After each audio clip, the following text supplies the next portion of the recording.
26/11 में 167 लोगों की मौत हो गई, 400 लोग घायल हो गए। कांग्रेस पार्टी को पूछा कि अब तो कुछ तो करो, बोला नहीं, बोले एक ही चीज करेंगे, बोले हम क्या, बोले अमन की आशा, अमन की आशा। जगदीश शर्मा जवाब तू बीच में बोल भाई, ऐसे बात नहीं कर रहा हूं। रॉबर्ट का गोल बैग उठाइए, आपकी हैसियत नहीं है। गोल के जूते उठाइए, उनके जूते आपसे बात नहीं करना चाहता। रॉबर्ट का जूते साफ करते थे, दर्द आपका समझ में आ रहा पूरे देश को। बैग उठाते कौन है? जगदीश शर्मा, उन्होंने भी तो दिया था 24 घंटे में पहलगाम में। क्यों भाई साहब बैग उठाते उठाते याद है वो स्टेटमेंट? गांधी रॉबर्ट वाड्रा से बढ़ के तेरे सामने कुछ नहीं है। अच्छा, मोदी की इतनी जनतागिरी ना कर, हमें पलटेगा, फिर जूते साफ करेगा, फिर आना पड़ेगा। धमकी दे रहे हो क्या मुझे? ध्यान में रखना। क्या मैं सच बोल रहा हूँ कि गलत? पूछिए इनको। अरे रखिए अपनी आईपैड, वो भी चीनी है, ये चीनी आईपैड नीचे रखिए, ये चीनी आईपैड नीचे रखिए, ये चीनी माल, चीनी आईपैड नीचे करिए। दोस्तों नमस्कार। दोस्तों वैसे तो अर्णव गोस्वामी जी का पूछता है भारत या और भी कोई डिबेट शो आता है, बहुत मजेदार होता है और वो ज्यादातर पोल खोल के रख देते हैं, बहुत जबरदस्त बोलते हैं। और इस डिबेट में भाजपा से शहजाद पूनावाला हैं और कांग्रेस के प्रवक्ता हैं। हालांकि उन दोनों में तू मैं आपस में हो रही है, जिसका मैं खैर बहुत ज्यादा वो नहीं करता हूं, लेकिन जो बात चल रही है कि हमेशा विपक्ष यहाँ का, खासकर कांग्रेस पार्टी जो इस तरह की बातें करती है, अपने देश के बारे में भी नहीं सोचती। सही कह रहे हैं अर्णव जी कि 26/11 का जब अटैक हुआ तो कांग्रेस ने क्या किया, और इस समय अगर भारत कुछ कर रहा है तो उनको ये बताया जाए कि कहां पर बम गिरा, कहां पर कितने मरे। हालांकि वहां की पाकिस्तान की सरकार बोल रही है, शहबाज शरीफ बार बार कह रहे हैं कि हमारा बहुत नुकसान हुआ, लेकिन इन कांग्रेसी प्रवक्ताओं को यह समझ में नहीं आ रहा। आइए पहले वीडियो देखते हैं फिर बात करते हैं। अक्टूबर 2005 में बम धमाकों में 70 लोगों की मौत हो गई और 200 घायल हो गए, आपने कुछ नहीं की। उसके बाद संकट मोचन मंदिर, वाराणसी के कैंट के रेलवे स्टेशन पर धमाके हो गए, 20 लोगों की मौत हो गई, आपने कुछ नहीं किया। 11 जुलाई 2006 को है ना 7 सबर्बन ट्रेन है जो बंबई में, वहां पे सीरियल धमाके हुए, 190 लोगों की मौत हो गई और 800 लोगों से ज्यादा लोग घायल हो गए। कुछ नहीं किया, सिर्फ कहा कि हमें अमन की आशा, हमें पीस टॉक्स, हमें डिस्कशन करनी है, हमको शहनाई बजानी है, हमको बिरयानी खाना है। और जब 8 सीरियल ब्लास्ट हुए जयपुर राजस्थान में, ये 13 मई 2008 की बात है, हमारे ही मनमोहन सिंह जी प्रधानमंत्री थे, वैसे वो भी मुखौटा थे, असली प्रधानमंत्री तो वहां पे सोनिया गांधी थी।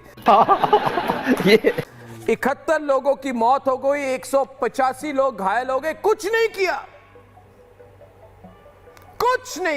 बोल चुके और कभी करेंगे भी नहीं। अरे 26/11 में 167 लोगों की मौत हो गई, 400 लोग घायल हो गए। कांग्रेस पार्टी को पूछा कि अब तो कुछ तो करो, बोला नहीं, बोले एक ही चीज करेंगे, बोले हम क्या, बोले अमन की आशा, पीस टॉक्स। हमको कांग्रेस पार्टी को पाकिस्तान के साथ दोस्ती बनानी है भाई, क्यों बनानी है?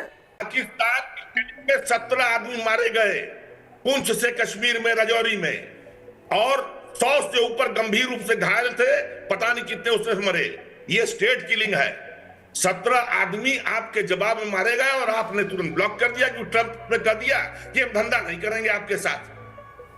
बनिया बन गए आप, आपने डर गए। नहीं, ये क्या 17 आदमी की मौत का कौन जवाब देगा? क्या बोला? ये राज्य की क्या इस्तेमाल आपने क्या बोला? बनिया क्या बोला? ये क्या शब्द है? वापस लीजिए, क्या शब्द है? वापस लीजिए। समाज को ये हमेशा जाति जनगणना, राष्ट्रहित के बाद आर्मी में जाति जनगणना, जाति के आधार पे पूरे देश को तोड़ने की कोशिश।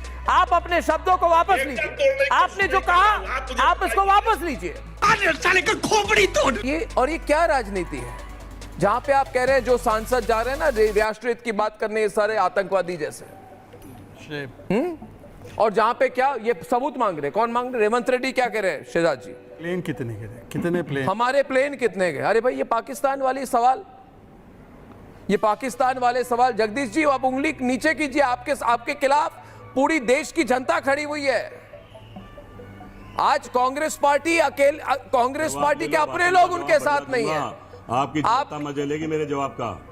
अरे भाई जवाब ले लो। आपके परिवार और पार्टी अलग हो गई है, समय आ गया। आप कांग्रेस आर और ले तो लो। भारतीय राष्ट्रीय कांग्रेस में फूट हो जाए, मतलब फूट तो हो चुकी है, फॉर्मल ब्रेकअप होने वाली है। अगर आपका भाषण खत्म हो गया तो जवाब पर देना आपने शुरू करूं? पाकिस्तान को बोला, जवाब अगर ये क्यों आपका देना भाषण चाह खत्म रहे हो तो जवाब दूंगा। आपने पाकिस्तान को बोला, जगदीश शर्मा जवाब क्यों देना चाह रहे तू बीच में बोल भाई, तेरे से बात नहीं कर रहा हूँ। नहीं, अरे तुरे पे आएंगे, अबे तबे पे आएंगे तो फिर मुश्किल हो जाएगी। जगदीश जी आप वैसे तो बैग उठाइए, गोल्फ बैग उठाइए रॉबर्ट का गोल्फ बैग उठाइए, आपकी हैसियत उतनी है।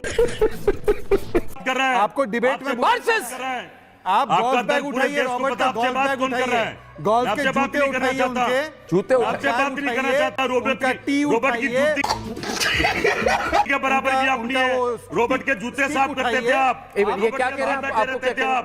राहुल गांधी के जूते साफ करते थे।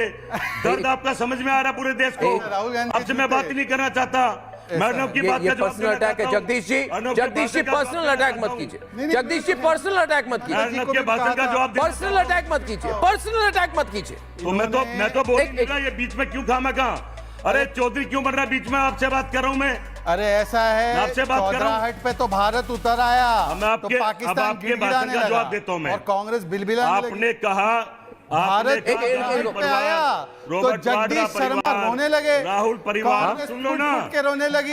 उनको बोलने दो। का भाषण दिया आपने, 15 मिनट का भाषण दिया। अर्नब जी दिया। हर बार पाकिस्तान के प्रति कांग्रेस ने अपनी वफादारी दिखाई, आज भी दिखा रहे। शाहबाज मान रहे पिटाई हुई तो रेवंत रेड्डी बोल रहे भारत का नुकसान हुआ, जयराम बोल रहे आतंकी है ये सारे सांसद। मतलब कनीमोजी आतंकी है क्या? क्या सलमान खुर्शीद आतंकी है क्या? क्या ये अनुराग ठाकुर जी आतंकी है क्या? क्या आप देश के सांसदों को आतंकी कह रहे हैं? मतलब कि देश के लोगों ने आतंकियों को चुना है? ये क्लीन चिट देने का काम हुआ है।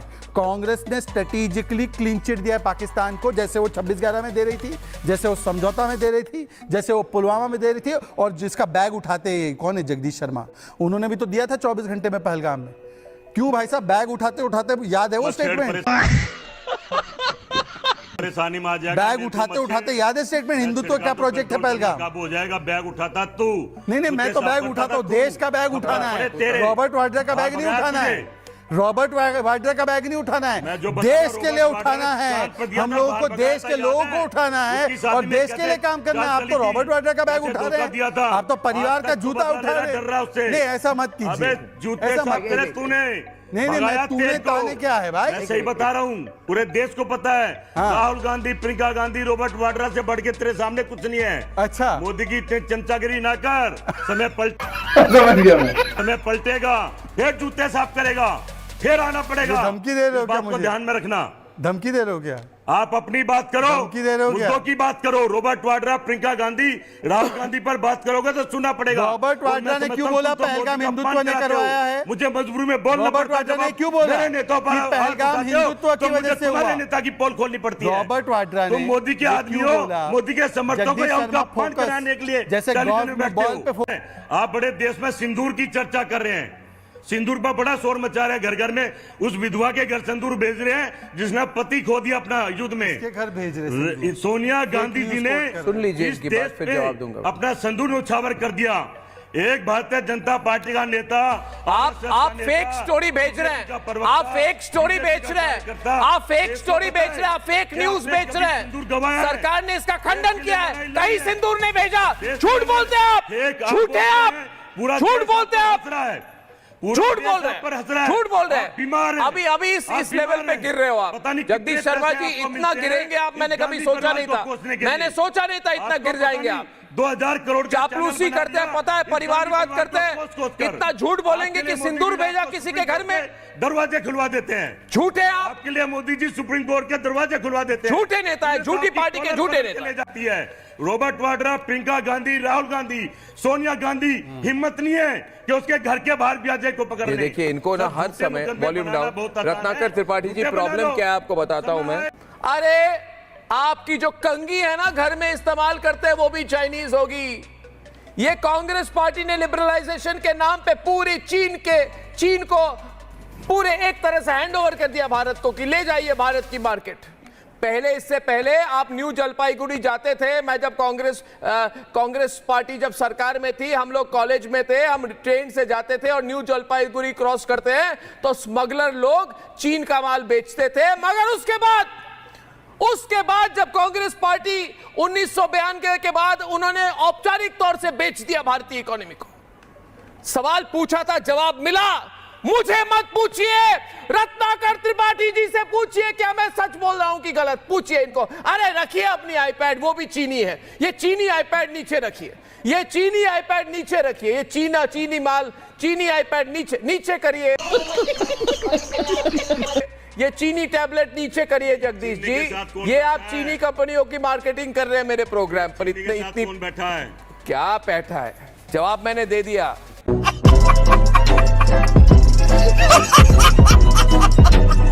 तो दोस्तों देखा आपने। दोस्तों इसके पहले आज से हम 15 साल पहले की बात करते हैं। आपको ये हर जगह लिखने में आता था कि कोई अनचाही वस्तु न छुए, कोई पड़ी चीज न उठाएं। ऐसा माहौल था देश का। आए दिन यहाँ पर बम दगते थे, चाहे अक्षरधाम मंदिर हो, चाहे अयोध्या हो, चाहे मथुरा हो, चाहे काशी हो, हर जगह बम फूटा करते थे। आज वो स्थिति नहीं है। आज कांग्रेस को ये समझ में नहीं आ रहा। आज जो ये शांति है वो इसलिए है कि भारत के ऊपर अगर कभी भी हमला हुआ तो मुंहतोड़ जवाब दिया भाजपा सरकार ने। आज की केंद्र सरकार जो है वो बहुत अच्छा कर रही है। अभी पहलगाम में कुछ आतंकवादियों ने हमला किया और धर्म पूछकर एक समाज को उन्होंने अलगाव करने के लिए यहाँ पर उनकी जानें ली, लेकिन यहाँ की सरकार ने उसका मुंहतोड़ जवाब दिया और प्रधानमंत्री ने कहा कि उसको उसकी उम्मीद से ज्यादा उसको सजा मिलेगी और उन्होंने दिया भी। हालांकि पाकिस्तान वो बर्दाश्त नहीं कर पाया और उनके डीजीएमओ का फोन आया। अब ये बीच में ट्रम्प का ट्वीट आया जरूर, लेकिन अब उसमें क्या हुआ क्या नहीं हुआ, जब भारत सरकार बता रही, पाकिस्तान बता रहा कि हम लोगों ने बात में आपस में समझौता किया है, तो अब इन लोगों को ऊपर से कोई आके नहीं बता सकता। खैर अब ये सब चला ही करता है। विपक्ष भी बोलेगा, ऐसा नहीं है कि विपक्ष खामोश रहे। विपक्ष को भी बोलने के लिए बहुत कुछ है, लेकिन देश हित में विपक्ष को एक बार तो सोचना चाहिए। देश के खिलाफ कभी नहीं बोलना चाहिए। जय हिंद, जय भारत।